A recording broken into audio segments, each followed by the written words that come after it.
A Área de Livre Comércio das Américas, ALCA, foi uma proposta feita pelo presidente dos Estados Unidos, Bill Clinton, durante a Cúpula das Américas, em Miami, no dia 9 de dezembro de 1994, com o objetivo de eliminar as barreiras alfandegárias entre os 34 países americanos, formando assim uma área de livre comércio, cuja data limite seria o final de 2005. Na reunião de Miami foram assinados a Declaração de Princípios e o Plano de Ação. ALCA, Área de Livre Comércio das Américas, Integração, ou Anexação.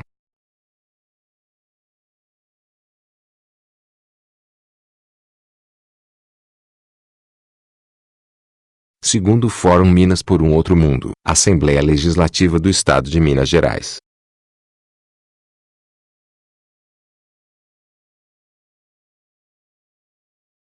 Explanação jurídica. Dr. Dalmo Abreu Dalari, jurista e professor emérito da Universidade de São Paulo.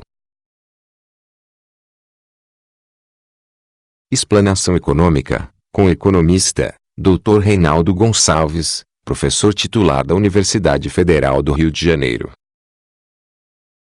Explanação histórica, professor Valério Arcari, historiador e professor titular aposentado do Instituto Federal de Educação, Ciência e Tecnologia, cidade de São Paulo. Evento promovido pelo deputado estadual, Adelmo Carneiro Leão, PT, Minas Gerais.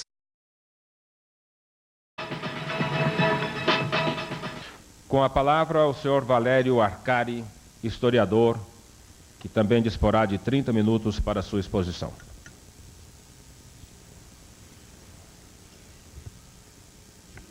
Obrigado. Bom dia a todos. É uma satisfação estar em Belo Horizonte. Bom dia aos meus colegas da mesa, Reinaldo, professor Dalari. E, Adelmo, eu pedi-lhe um favor. Você me avisa quando tiver 25 minutos, porque eu percebi que há um sistema de sirene, mas ela é uma sirene muito discreta, e eu estou habituado a um toque de bombeiros quando termina a aula. Talvez eu não me aperceba. Então, aos 25 minutos, Valério, você me alerta. Eu lhe informo com 5 minutos, e quando estiver faltando 1 minuto, a sirene vai tocar. Tá ótimo. Obrigado. Vocês sabem, acho que isso é incontroverso, que o Brasil está diante de uma encruzilhada histórica, e um dos aspectos desta encruzilhada é a questão da ALCA. Não é sempre que os países estão em encruzilhada. Nós nos habituamos à ideia de que o Brasil está em crise, se vulgarizou a ideia da crise. Porém, há crises e há crises. E a situação que nós vivemos, que coube à nossa geração, é uma situação excepcional. É uma encruzilhada histórica com toda a sua gravidade, ou seja, há uma bifurcação de caminhos que se coloca diante da nossa geração. De um lado, o Brasil pode regredir, como nos lembrou o Reinaldo, à condição de uma colônia, com todas as consequências econômicas, sociais, político-militares, de ser reduzido a uma condição colonial. Do outro lado, o Brasil e a América Latina pode ser protagonista de um processo histórico inédito no nosso subcontinente.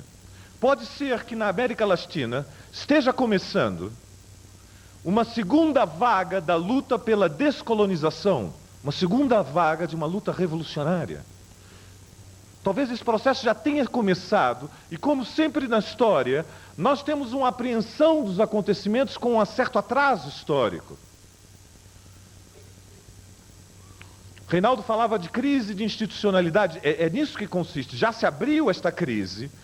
As instituições, a forma dos regimes políticos, a forma como se organizam as relações de poder nas sociedades latino-americanas estão profundamente abaladas.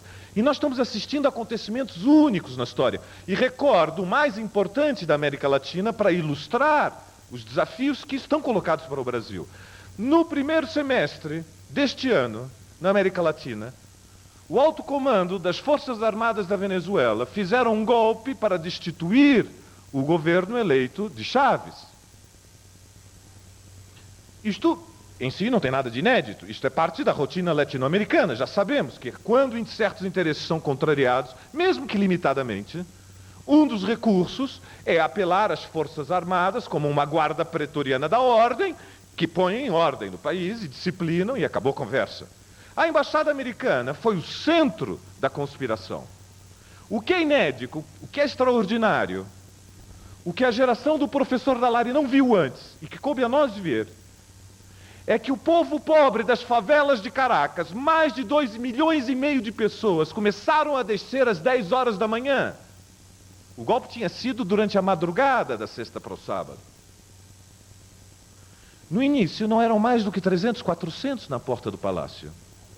Mas às 18 horas eram mais de 2 milhões de pessoas e as Forças Armadas não tinham mais o controle de 80% da cidade. Se diz que a imprensa tenta reduzir este episódio dizendo os militares leais a Chávez derrotaram a ala golpista.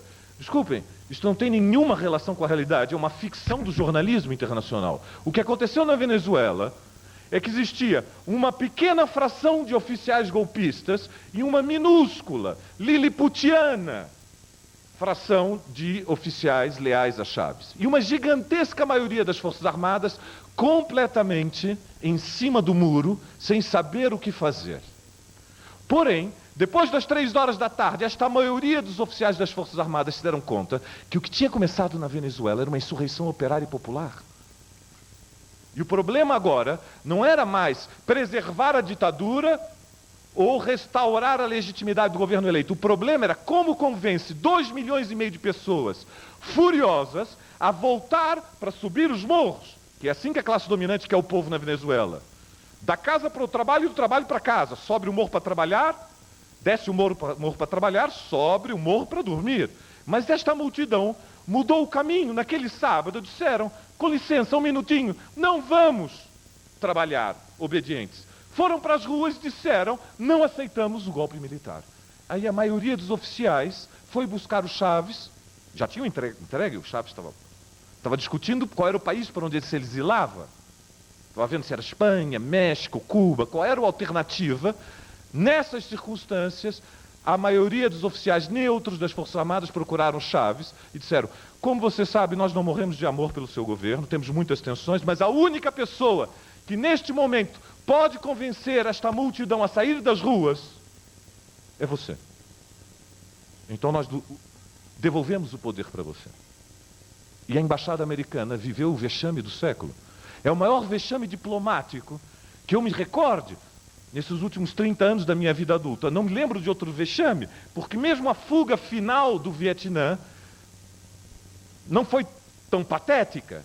A Embaixada Americana teve que se explicar por que tinha articulado o golpe, por que tinha reconhecido em 24 horas o governo golpista, e o Fundo Monetário, não sei se sabem, que até agora não liberou 1 centavo de renovação de empréstimos para a Argentina, na situação de colapso da Argentina, alegremente anunciou que, diante da nova realidade muito favorável na Venezuela, estava plenamente disposto a apresentar um plano de emergência e novos empréstimos para a Venezuela. Uma alegria.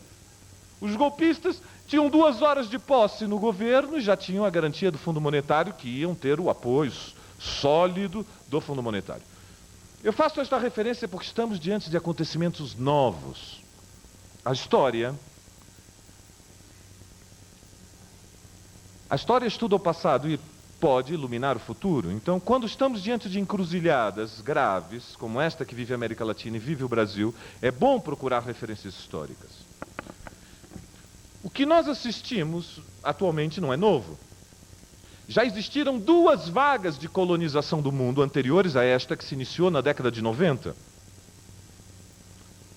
do século passado, do século XX. A primeira vaga, vocês conhecem, é a vaga da expansão marítima, a qual o professor Dall'Ari se referiu.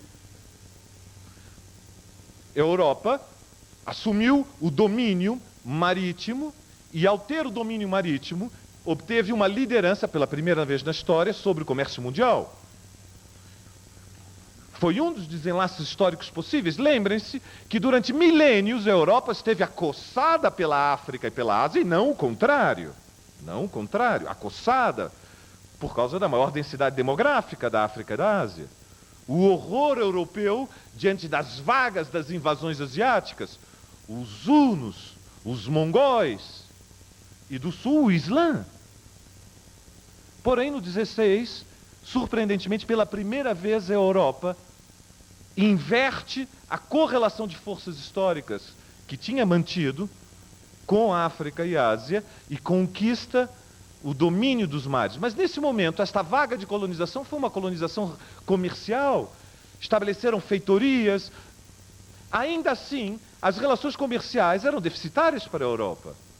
A China comprava muito pouco da Europa, ela recolhia a prata que a Europa trazia para levar as mercadorias de luxo. No final do 19, nós assistimos a uma segunda vaga de colonização. Agora, esta vaga já é uma vaga de conquista, em que há uma hegemonia político-militar sustentada numa base material qualitativamente imensamente mais poderosa e mais avançada, já que tinha ocorrido a Revolução Industrial. É a partilha do mundo. É a conquista do mundo pelos grandes monopólios, e os Estados nacionais são a forma política da defesa dos interesses dos países imperialistas. Constituem-se os impérios modernos. São duas vagas de colonização, permitiram e gigantescas vantagens econômicas, políticas, militares para os países europeus, para os países centrais, dentro do sistema mundial de Estados. Os países que ficaram na periferia do sistema pagaram a conta. Foram condenados, foram reduzidos, foram sacrificados à condição de colônia. Mas a história também nos ensina que, assim como existiram duas vagas de colonização, existiu uma vaga de descolonização. Isto é muito importante. Isto é muito importante porque praticamente todos os partidos da classe dominante dizem no Brasil e dizem no mundo que não há outro caminho. O único caminho é aceitar a ordem imposta pelo mercado mundial, é aceitar as condições delimitadas pelo neoliberalismo e aceitar a hegemonia americana. E atenção, ai daqueles que decidirem não obedecer à institucionalidade imposta pelo governo americano. Se abaterão sobre nós as 7 pragas do Egito Antigo. São coisas terríveis, imprevisíveis podem acontecer. Os corintianos vão ver os seus filhos todos virarem palmeirenses. As filhas não vão mais beijar os pais. São os 4 cavaleiros do Apocalipse se abaterão sobre aqueles estados, aquelas nações e aqueles povos que ousarem dizer não à ordem. Então, quando nós temos estas terríveis ameaças, estas chantagens como lembrou o professor Dallari, que desqualificam até uma conquista recente do povo brasileiro, que exigiu tanto sacrifício, tantas vidas destruídas, como o sufrágio universal. Mas que eleição, como disse o professor Dallari? Se o FMI exigiu que os candidatos à presidência, antes da eleição, assinassem um documento em que assumem o compromisso de ter o superávit fiscal de 3,75. E 3,75, o povo brasileiro ainda não sabe, é um número mágico.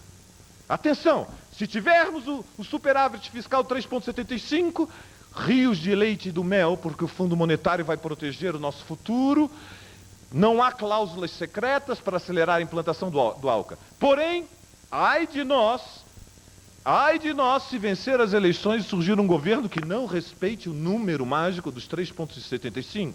Não importa se for eleito com a vontade da maioria do povo brasileiro. Porque se não se respeitar o superávit fiscal, então o Brasil não vai poder honrar o pagamento da dívida externa e da dívida interna. E aí se abatem sobre nós as maldições dos templários, as pragas bíblicas, o Armagedon e todas as catástrofes vistas e por ver na história da humanidade. E quando existe esta chantagem, é bom lembrar a história. Não existiram somente 2 vagas de colonização, existiu uma vaga histórica de descolonização, uma vaga revolucionária que foi o orgulho da geração anterior. Foi nesta vaga revolucionária que os ingleses foram postos para correr da Índia.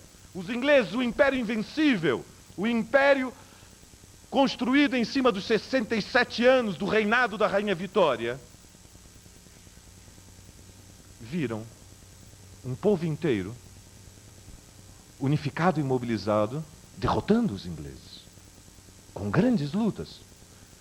Outro dia, num debate, me perguntavam, mas Valério, não há nenhum setor da classe dominante disposta a liderar uma resistência contra a ALCA? Eu dizia, infelizmente, meus amigos, que oxalá surgisse um Gandhi no Brasil, oxalá surgisse das classes dominantes um líder político que dissesse, sou a favor do capitalismo, acho que é inexorável a desigualdade, acho que é inexorável a propriedade, a grande propriedade privada dos meios de produção, as coisas são como são, mas não aceita a ALCA. Acho que o Brasil tem que fazer uma segunda independência. Há que unir o povo brasileiro para impedir a redução do Brasil à condição colonial. Só que não surge um Gandhi. Nós não temos Gandhi. Estão todos rendidos. Como disse o Reinaldo, transferindo toda a poupança líquida que puderem para os paraísos fiscais. E desesperados com a instabilidade das pesquisas eleitorais, apavorados. Há um clima de enorme intranquilidade, porque aparentemente o herdeiro de Fernando Henrique se prepara para um desastre eleitoral, que por outro lado não é nenhuma surpresa, porque depois do que aconteceu com Fujimori no Peru, depois do que aconteceu com De La Rua na Argentina, depois do que aconteceu recentemente no Uruguai, só mesmo é impossível que o resultado do Serra não seja uma catástrofe eleitoral, porque como disse o Reinaldo, são 8 anos que produziram um desastre nacional. A vaga revolucionária do pós-guerra não ocorreu só na Índia, foi na China. A China viveu, na sequência da Segunda Guerra Mundial, possivelmente a maior revolução camponesa da história. Nunca uma revolução camponesa tinha sido triunfante como a Revolução Chinesa. Não que não tivessem ocorrido as jacqueries, como ficaram famosas, porque jacques é o termo que se usa na França para denominar o Zé Povinho, e as jacqueries foram as primeiras revoluções antifeudais, já no século XIV, na grande crise do século XIV. Então, quando você fala o Zé Povinho na França, você fala les jacques, é o povo. E les jacqueries é o levante do povo. Ali foi a primeira revolução camponesa. E depois existiram muitas. As alemãs, as guerras camponesas dos anabatistas no século XVI, derrotadas, dramaticamente derrotadas. E, em consequência, prolongou-se a servidão durante 250 anos na Alemanha. E na China nós vimos o triunfo da maior revolução camponesa da história. E o país que tem maior densidade demográfica do mundo, conquistou a independência e, para gigantesca surpresa dos impérios, não só conquistou a independência, como viveu um processo revolucionário que foi além da propriedade privada. Então, é bom lembrar a história, porque como nós viemos de 20 anos em que não há grandes vitórias revolucionárias dos povos, lembremos que houve a última grande vaga revolucionária. A Argélia derrotou a França, e lembre-se, a OAS, que era o núcleo duro das Forças Armadas francesas, impôs de Gaulle, em 58 e 59, como Bonaparte, mudança da Constituição, regime da Quinta República, para a França, enorme concentração de poderes na mão da presidência, para vencer a guerra colonial. E a França foi derrotada. 1 milhão de soldados franceses, ano após ano, na Argélia, foram derrotados e tiveram que sair da Argélia. Na América Latina também nós vivemos um processo. A América Latina já tinha tido a independência no 19, quando os impérios, os países centrais não eram impérios e portanto, ou pelo menos não eram impérios modernos capitalistas, eram impérios comerciais e eram impérios imensuravelmente mais frágeis. Então, a América Latina, ao viver movimentos de independência precocemente na sequência das guerras napoleônicas, aproveitou uma janela aberta, aproveitou uma encruzilhada histórica favorável, teve a possibilidade de conquistar a independência em condições muito mais favoráveis do que foi o custo para a África e para a Ásia. O que nós estamos vivendo hoje é a terceira vaga da colonização capitalista do mundo. É o terceiro processo da colonização. O primeiro no 16, o segundo no final do 19, e nós estamos vivendo. Este processo é um processo histórico. Todo o mundo capitalista, toda a periferia da economia capitalista está sendo recolonizada pelos países centrais. Não é um projeto só para a América Latina, é um projeto que também envolve a Ásia. A recolonização é um projeto global. A que responde este projeto? Responde a duas causas fundamentais. De um lado, a crise crônica, que se abriu em 73, 74. Há uma crise crônica na economia capitalista. Ela se desenvolve em ritmos qualitativamente menores do que do período pós-guerra, perdeu o impulso do crescimento sustentado pós-guerra, o que os ingleses denominam os 30 anos de ouro. Depois de 73, 74, a superacumulação de capitais se expressou em taxas de crescimento muito baixas e longos ajustes recessivos brandos, ajustes não como o de 29, ajustes que dispensam depressões destrutivas catastróficas, como foram os primeiros anos dos anos 30. Mas, essencialmente, a economia capitalista anda de lado há 20 e poucos anos. A recuperação de taxas de crescimento exige que os países da periferia sejam reduzidos a um estatuto distinto dentro do sistema mundial de Estados. Há um sistema mundial de Estados. Os Estados não se relacionam entre iguais. Há uma hierarquia de poder. Há países que são independentes na periferia. É a condição de Cuba, por exemplo.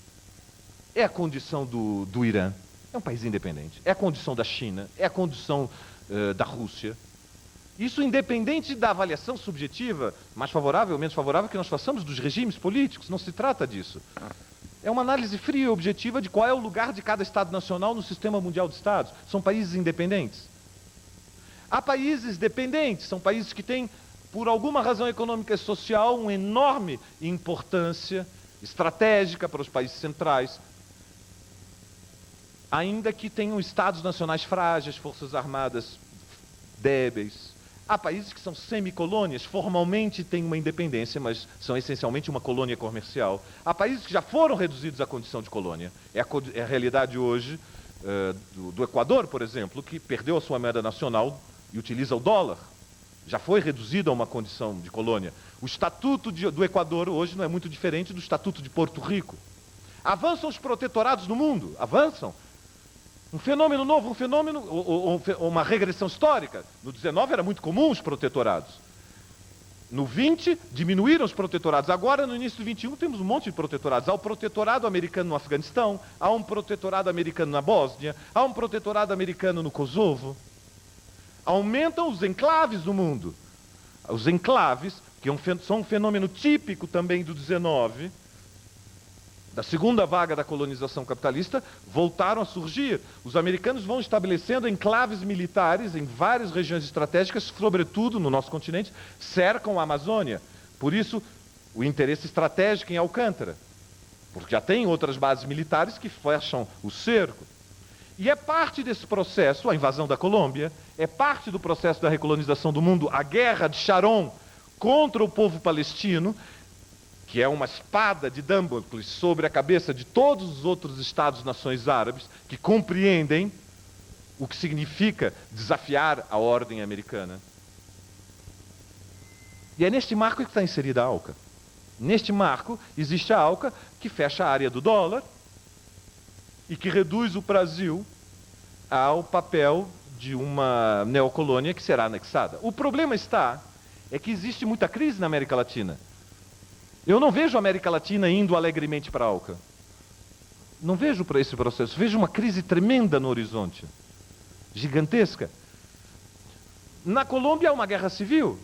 Agora a notícia de hoje é que o governo decidiu recrutar 20 mil camponeses para enfrentar a guerra contra as Farc. Há uma guerra declarada. Sobre o pretexto que seria uma luta contra o narcotráfico. Eu digo um pretexto, porque qualquer pessoa minimamente informada compreende que, se se tomarem duas medidas simples, você resolve o problema do narcotráfico. Você acaba com os paraísos fiscais, por exemplo. Suspende os paraísos fiscais. Estabelece limites para o sigilo bancário. E estatiza toda a produção de acetona do mundo. Acabou. Não tem como produzir cocaína sem acetona, e não tem como fazer os movimentos bancários do narcotráfico se acabaram os paraísos fiscais, e se você, pelo menos, limita o sigilo bancário, ou seja, permite quebrar o sigilo bancário e fazer investigações. Acabou o narcotráfico. Agora nós sabemos que, na verdade, o $1 bilhão que o Congresso americano votou, primeiro reivindicado pelo Clinton e agora recebido por Bush, que é um enorme impulso também para a indústria armamentista americana, são, na verdade, para transformar o exército da Colômbia no exército mais poderoso da América Latina e para vencer a guerra contra a guerrilha camponesa mais perene da América Latina. Vencerão a guerra na Colômbia? Isto está por ser visto. Veremos se vencerão. Há uma luta terrível se anunciando. O mesmo processo atinge outros países. De la Rúa aplicou na Argentina, falo da Argentina porque é o processo mais avançado, De la Rúa aplicou o projeto até o fim. De la Rúa foi eleito como oposição, De la Rúa foi eleito dizendo combater o desemprego, De la Rúa foi eleito como paladino da luta contra a corrupção da era menemista. De la Rúa foi eleito com o apoio de toda a esquerda argentina, quase toda a esquerda argentina, com poucas exceções honrosas. E pouco mais de um ano depois da eleição de la Rúa foi derrotado pela maior insurreição popular que alguma vez ocorreu na história da Argentina. Entre a madrugada do 19 para o 20 de dezembro do ano passado. Hoje se sabe que em toda a Argentina, algo próximo a 3 milhões de pessoas saíram à rua em 24 horas. Só para vocês terem o sentido das proporções. A maior mobilização de massas da história do Brasil no século XX foi a mobilização das diretas. Se concentrou em 90 dias, entre o 25 de janeiro de 84 e o 25 de abril de 84. Em 90 dias foram 8 milhões de pessoas às ruas no Brasil. Naquele momento, esses 8 milhões correspondiam a pouco mais do que 10% da população economicamente ativa. A Argentina é hoje um país de 36 milhões de habitantes com uma população economicamente ativa um pouco superior a 17 milhões. Ou em 2 dias, do 19 para o 20. Isto é novo na América Latina, nunca tinha acontecido. Grandes acontecimentos, comoções profundas. Como é que isso é possível? Isso é possível quando o último torcedor do Boca Juniors, que passou 25 anos dizendo não quero saber das causas coletivas, não me falem de política, não me tragam os dramas do mundo, eu quero ir de casa para o trabalho, do trabalho para casa, tomar o vinho, ouvir o último tango e torcer pelo Boca Juniors. Na madrugada 19 e 20 disse, basta, agora eu vou porque eu não aguento mais. Isto é profundo, mudou a América Latina. O último torcedor do Boca Juniors do River Plate está dizendo eu quero tomar os destinos do meu país na minha mão. Isso teve um custo histórico, teve. Uma das ditaduras mais sangrentas que o século XX conheceu. O fracasso de Alfonsín, a superinflação, a hiperinflação, 9 anos de ajuste neoliberal em Menem, o fracasso da esquerda ao se aliar a De la Rúa, o custo foi gigantesco. Mas o gigante adormecido se levantou. O problema para os americanos é que não são só os argentinos. No Paraguai, ocorreu uma mobilização camponesa que impediu um processo de privatização. E vou destacar aquele que me parece o mais extraordinário de todos, que foi o do Arequipa, no sul do Peru. Em Arequipa, há poucos meses atrás, há 2 meses atrás, o governo recém-eleito, menos de um ano de mandato de Alejandro Toledo, com o apoio do Fundo Monetário Internacional, apresentado como o homem da concertação da União Nacional, depois da corrupção, da repressão, enfim, todo o drama histórico que foram os mandatos Fujimori. Alejandro Toledo, o líder, queria restaurar o orgulho da nação peruana. O presidente eleito com a cara do povo peruano, votem no índio, né? Votem no índio igual a você. Estava no poder aplicando os ajustes do Fundo Monetário e as privatizações. Um prefeito de direita, não era de esquerda, um prefeito de direita, do grupo do Alan Garcia, em Arequipa, uma cidade obscura, no Planalto Andino, no sul do Peru, onde estava a empresa de distribuição de energia onde ia ser feita a privatização, disse, aqui não. Uma surpresa, um prefeito. Quem é este prefeito? Os prefeitos não são para ter opiniões políticas. Prefeitos são para garantir o bom funcionamento do trânsito e o asfalto das ruas. São para isso que são feitos, para que os negócios se façam. O prefeito disse, com licença, aqui na minha cidade não privatizam. Não ouviram? 24 horas de greve, chamou o povo à luta. Para surpresa, foram 200 mil pessoas às ruas em Arequipa. Nunca tinha entrado no mapa político do século XX, Arequipa, entendem? Quando você passava do Cusco para Lima, pulava direto para Santiago. Nos últimos 100 anos não aconteceu nada de muito importante em Arequipa. Nem o Sendero Luminoso tinha influência em Arequipa. E olhem que o Sendero se meteu nos lugares mais inacessíveis e inimagináveis para fazer a guerrilha maoísta. O Alejandro Toledo disse, esse prefeito do Alan Garcia é macho, mas eu sou mais macho. Declarou o estado de sítio e enviou uma tropa de elite do exército. Isso não é pouca coisa. É intervenção estatal na prefeitura. O prefeito era danado. Era de direito, mas era danado. Ele disse, vão intervir. Mandaram tropas. Então agora é assim. É greve geral por tempo indeterminado. E eu chamo o povo para abraçar o palácio da prefeitura, a ver se as tropas entram no palácio da prefeitura. Podem desembarcar no aeroporto, peão de avião, porque é na serra. Quero ver se chegam aqui. 500 mil de pessoas abraçaram o palácio da prefeitura, greve geral por tempo determinado. Em menos de uma semana, suspenso o estado de sítio, a tropa tinha recuado para Lima, a privatização tinha sido suspendida. É a primeira mobilização popular que derrota um processo de privatização que tinha sido planejado, discutido, e eles venceram e provaram. É possível vencer. É possível.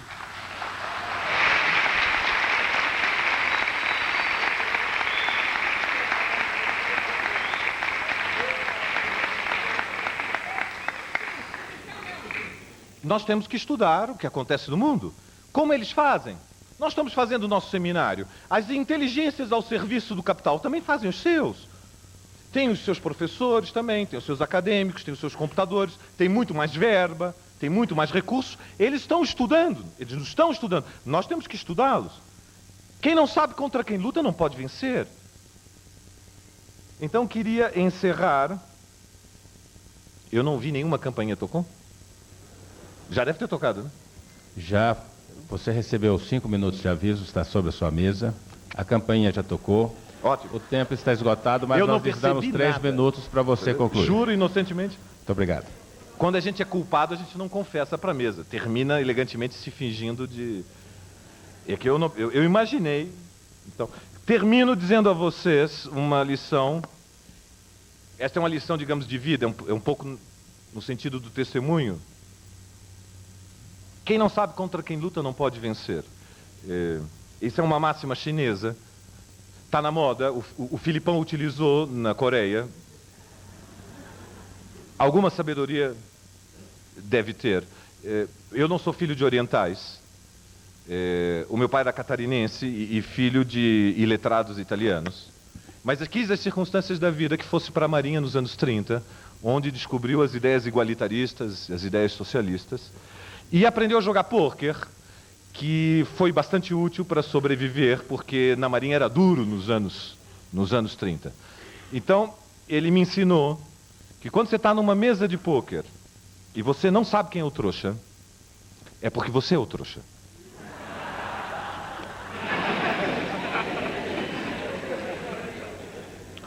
Esta não é sabedoria oriental, mas é a sabedoria profunda do povo brasileiro. E acreditem, uma grande maioria do povo brasileiro sabe que este acordo da ALCA não lhe interessa. O que é preciso é saber se nós vamos ser capazes de transformar essa força social que já existe no Brasil numa força política para derrotar o que é o projeto de colonização.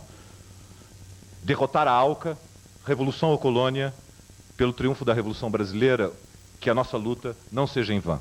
Obrigado.